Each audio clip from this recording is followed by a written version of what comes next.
نعرے تکبیر، نعرے رسالت، نعرے حیدری، نعرے بھٹو، واہ حیدرآباد واہ! آج آپ نے ہمارا دل جیت لیا ہے. میرا خیال میں آج تک ہمارا پاکستان ڈیموکریٹک موومنٹ کے تحریک کا سب سے بڑا جلسہ حیدرآباد کے عوام نے کروا لیا ہے. ہم حیدرآباد کے بہادر اور غیور عوام کو سلام پیش کرتا ہوں. حیدرآباد کے عوام نے ہمیشہ جمہوریت کی جدوجہد میں آمریت کے مقابلے میں صف اول کا کردار ادا کیا ہے. جنرل ایوب خان ہو، یحییٰ خان ہو، جنرل مشرف ہو، جنرل ضیاء ہو، سب کے سب حیدرآباد کے عوام سے ڈرتے تھے. ضیاء تو حیدرآباد کے طلباء سے بھی ڈرتا تھا، یہاں کے اسٹوڈنٹ سے ڈرتا تھا. اس حد تک کہ آج کے دن ضیاء الحق نے اسٹوڈنٹ یونینز پہ پابندی لگایا تھا. وہ اس لیے کہ اس ملک کے نوجوان اس آمر سے نہیں ڈرتے تھے. وہ جمہوریت کے لیے، movement for the restoration of democracy کے لیے اپنا کردار ادا کرتے تھے. اور آج بھی جو ہمارا سلیکٹڈ حکومت ہے، جو ہمارا کٹ پتلی ہے، جو ہمارا ناجائز، نا اہل اور نا لائق وزیر اعظم ہے، وہ بھی آپ سے ڈر رہا ہے.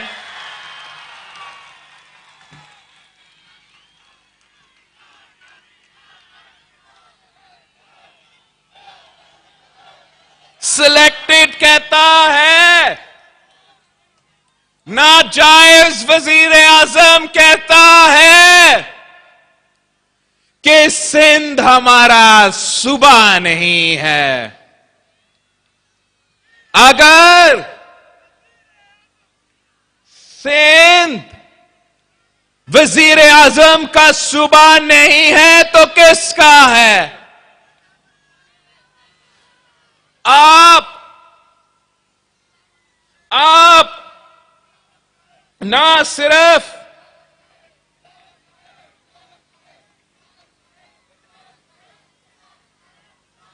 آپ تو کٹ پتلی ہو، سلیکٹڈ ہو، دھاندلی کے نتیجے میں بنے ہوئے وزیر اعظم ہو. سندھ بھی آپ کا نہیں ہے، بلوچستان بھی آپ کا نہیں ہے، پنجاب بھی آپ کا نہیں ہے، پختونخوا، گلگت بلتستان اور کشمیر بھی آپ کا نہیں ہے.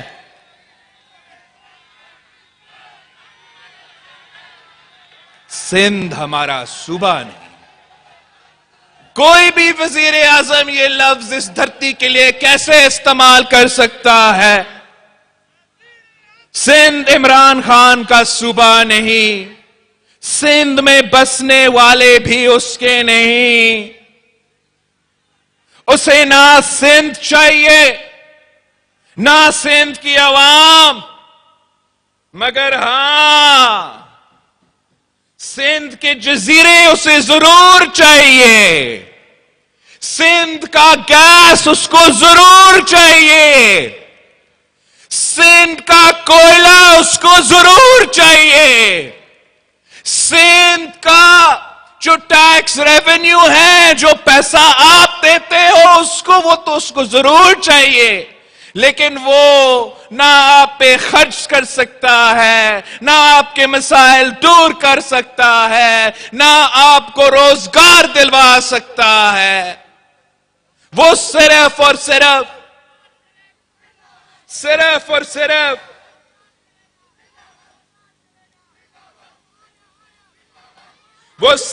صرف آپ کے حقوق پہ ڈاکہ ڈالنا جانتا ہے, آپ کے جیب پہ ڈاکہ ڈالنا جانتے ہیں. مگر آپ اس ملک کے عوام ان کو برداشت نہیں کریں گے. اور انشاءاللہ تعالی ہم اپنے حقوق کا بھی حفاظت کریں گے, ہم اپنی جمہوریت کا بھی حفاظت کریں گے, اور یہ جو وزیر اعظم ہے اس کو ضرور بگائیں گے.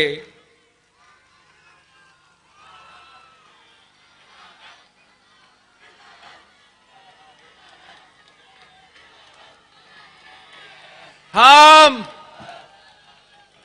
کب سے کہہ رہے ہیں یہ آپ کے بے نظیر انکم سپورٹ پروگرام پہ حملہ کرتا ہے, یہ آپ کے 18ویں ترمیم پہ, آپ کے آئین پہ, آپ کا دستور پہ حملہ کرتا ہے. پچھلے سال آپ کو آپ کا اپنا NFC ایوارڈ کا حصہ نہیں دیا گیا. پچھلے سال آپ کو 116 ارب روپیہ کم دیا گیا تھا. اس سال آپ کو 200 ارب روپیہ کم دیا جا رہا ہے. آپ ذرا سوچیں, اگر آپ کو آپ کا حق دیا جاتا, آپ کو وہ پورا 200 ارب روپیہ دیا جاتا, تو ہم کتنے حیدرآباد کے نوجوانوں کو روزگار دے سکتے تھے. حیدرآباد میں ہم کتنے تعلیمی ادارے کھڑے کر سکتے تھے. حیدرآباد میں ہم کتنے صحت کے ادارے کھڑے کر سکتے تھے. یہ عمران خان کی پیسہ نہیں ہے, یہ حیدرآباد کی عوام کا پیسہ ہے, یہ سندھ کی عوام کا پیسہ ہے. اور انشاءاللہ تعالی ہم اسلام آباد پہنچ کر اپنا حق ان سے چھینیں گے.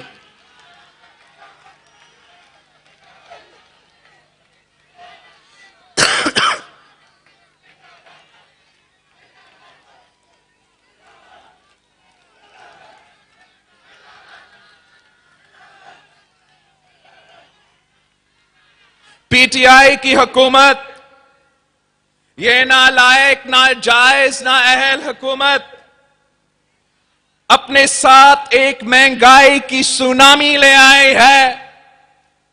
آٹا, دال, چاول, ہر چیز عام آدمی کی خرید سے باہر ہے, اور خرید بھی لے تو پکائے کہاں.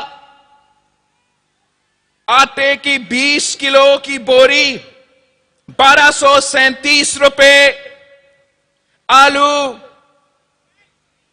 40 روپے کلو, انڈے 175 روپے درجن, دودھ 120 روپے لیٹر, چینی 90 روپے کلو, دال 160 روپے کلو, پیٹرول سپر 112 روپے لیٹر, ڈیزل 116 روپے لیٹر.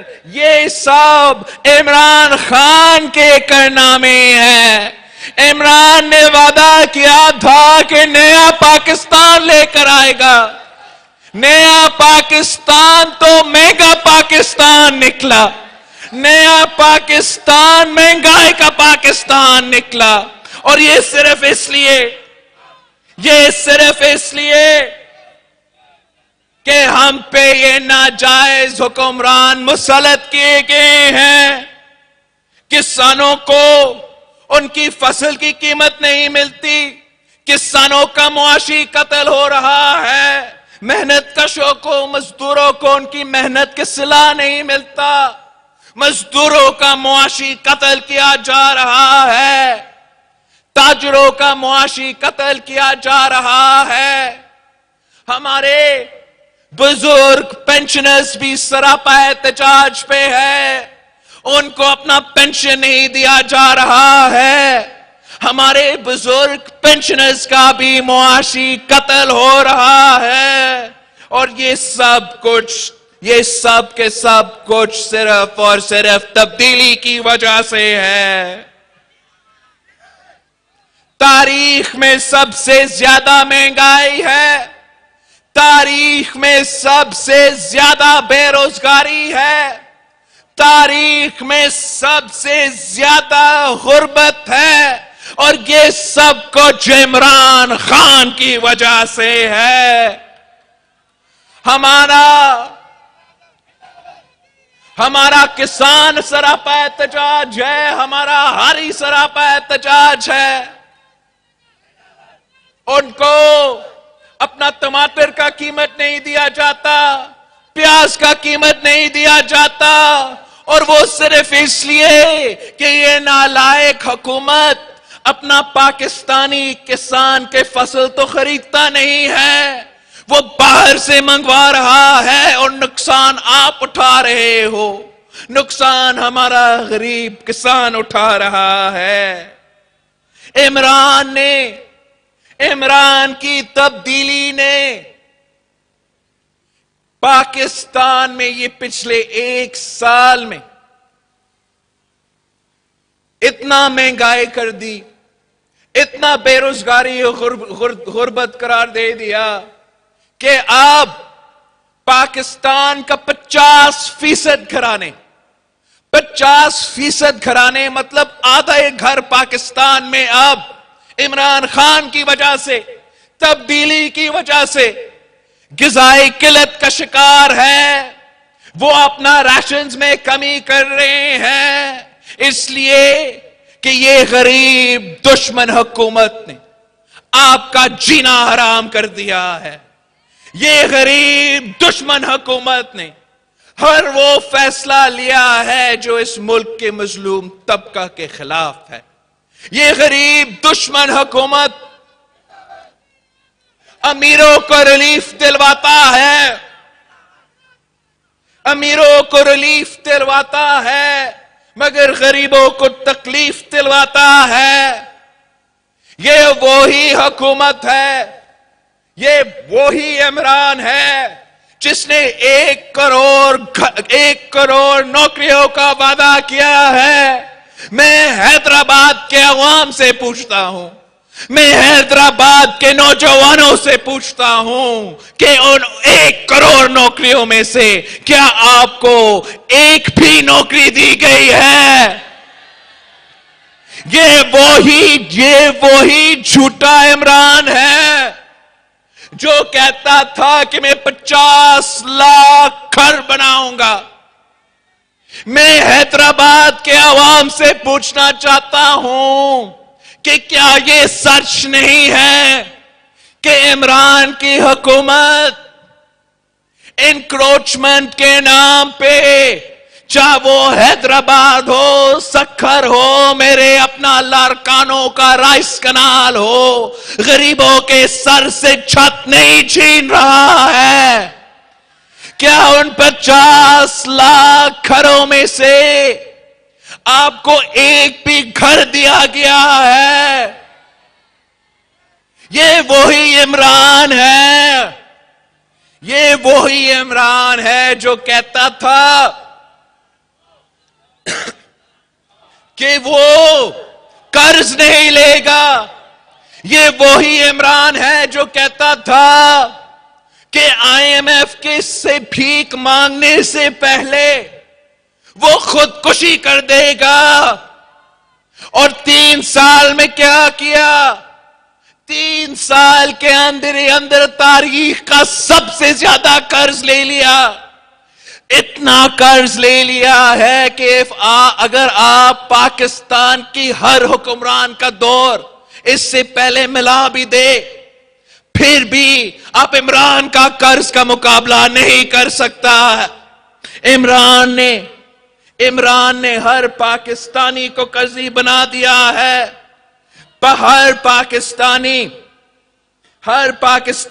کو 175 روپیہ کا قرضی بنا دیا ہے. یہ وہی عمران ہے جو دعویٰ کرتا تھا کہ اس کے دور میں پاکستان کی معیشت ترقی کرے گا, باہر سے پیسوں کی بارش ہوگا, اور کیا ہے, پاکستان کی معیشت کو برباد کر دیا ہے. پاکستان کی جو اکنامک گروتھ ریٹ ہے وہ پاکستان کی تاریخ میں پہلی بار منفی میں ہے. پاکستان جیسے ملک معاشی سطح پہ افغانستان اور بنگلہ دیش کا بھی مقابلہ نہیں کر سکتا ہے. افغانستان حالات جنگ میں ہے. بنگلہ دیش ایک زمانے میں ہمارا حصہ ہوتا تھا. معاشی اکنامک گروتھ ریٹ میں پاکستان منفی میں ہے اور بنگلہ دیش اور افغانستان ہم سے آگے ہے. اگر ہم ان سے کسی چیز میں آگے ہے تو ہمارا جو مہنگائی ہے وہ پوری ریجن میں سب سے آگے ہے. وہ بنگلہ دیش اور افغانستان کے مہنگائی سے بھی زیادہ ہے. اور یہ صرف اس ناجائز, نااہل اور نالائق وزیر اعظم کی وجہ سے ہے کہ اس کو ہم پہ مسلط کیا گیا ہے. آپ اس کا نالائکی کا بوجھ اٹھا رہے ہو, آپ اس کا کرپشن کا بھی بوجھ اٹھا رہے ہو. ٹرانسپیرنسی انٹرنیشنل کہتا ہے کہ عمران خان کی حکومت میں کرپشن کا اضافہ ہوا ہے. عمران کی حکومت میں پاکستان کی تاریخ میں اب سب سے زیادہ کرپشن ہو رہا ہے. یہ ہم نہیں کہتے, یہ پی ڈی ایم نہیں کہہ رہا ہے, یہ ٹرانسپیرنسی انٹرنیشنل کہہ رہا ہے. مگر عمران سے کوئی سوال نہیں پوچھتا.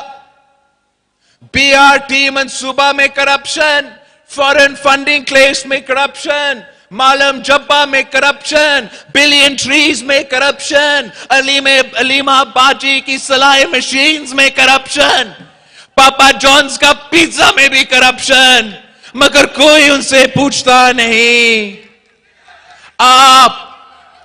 آپ ان کا کرپشن کا بوجھ, ان کا نالائکی کا بوجھ, ان کا نااہلی کا بوجھ آپ اٹھا رہے ہو, آپ بھگت رہے ہو اپنی بجلی کے بل میں, اپنی گیس کے بل میں, کھانے پینے کے اشیاء کے بل میں. ہم کب تک اس نالائق کو بھگتیں گے؟ ہم کب تک اس کو برداشت کریں گے کہ یہ ناجائز وزیر اعظم نے پاکستان کی معیشت کو تباہ کر دیا, پاکستان کی جمہوریت کا جنازہ نکال دیا ہے, پاکستان کی صحافت پہ, پاکستان کے انصاف کے ادارے پہ سب کچھ میں تالا لگا دیا ہے. ہم کب تک اس کٹ پتلی کو برداشت کریں گے؟ کب تک یہ اس قسم کے ایکسپیریمنٹس برداشت کرتے رہیں گے؟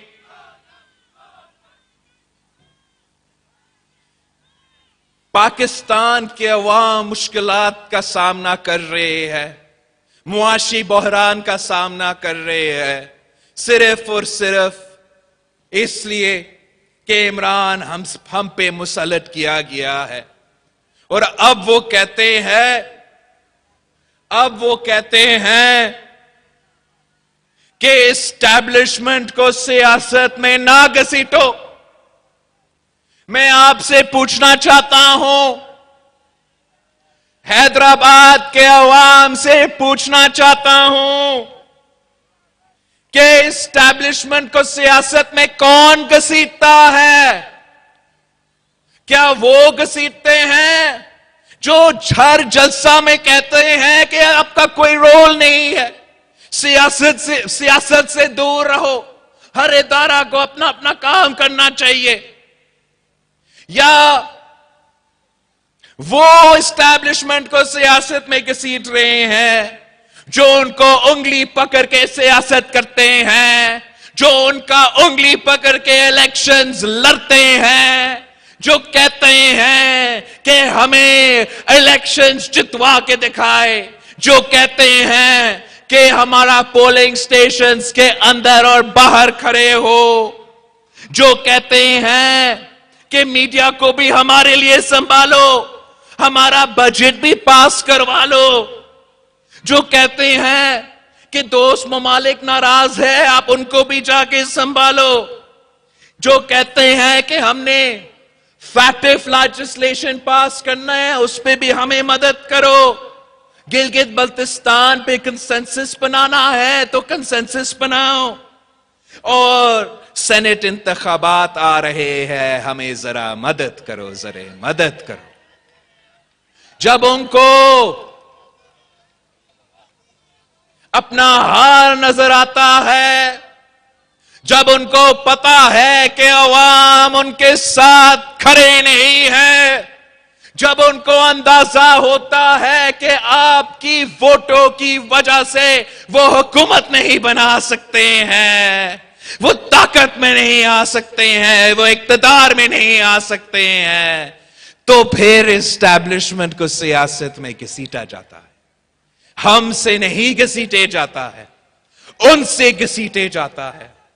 ہم تو کہتے ہیں کہ آپ سیاست سے بھی پیچھے ہٹو، آپ حکومت، آپ سیاست سے پیچھے ہٹو۔ آپ پاکستان پیپلز پارٹی کا تو بیانیہ ہے کہ ہر ادارہ کو اپنا اپنا کام کرنا چاہیے اور سیاست کو سیاستدان پہ چھوڑنا چاہیے۔ پاکستان کے عوام کو پاکستان کے عوام پہ بھروسہ کرنا چاہیے، پاکستان کے عوام پہ اعتماد کرنا چاہیے، پاکستان کے عوام کو کے فیصلے کو ماننا پڑے گا، ان کو اپنے مستقبل کے فیصلے خود لینے کی اجازت دینا پڑے گا۔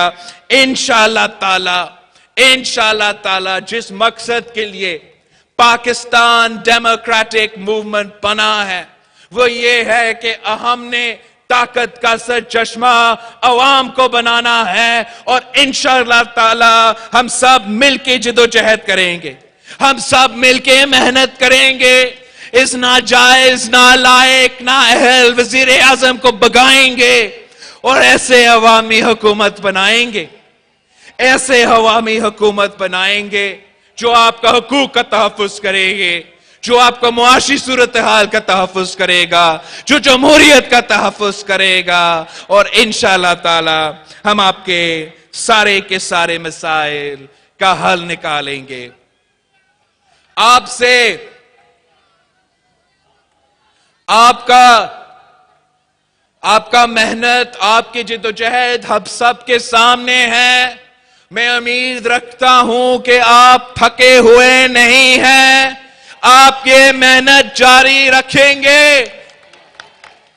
انشاءاللہ تعالی مارچ میں مارچ ہوگا اور آپ سب ہمارے ساتھ جائیں گے، مل کے ہم ساتھ لڑیں گے۔ انشاءاللہ تعالی یہاں سے لے کے اسلام آباد کا مارچ ہوگا۔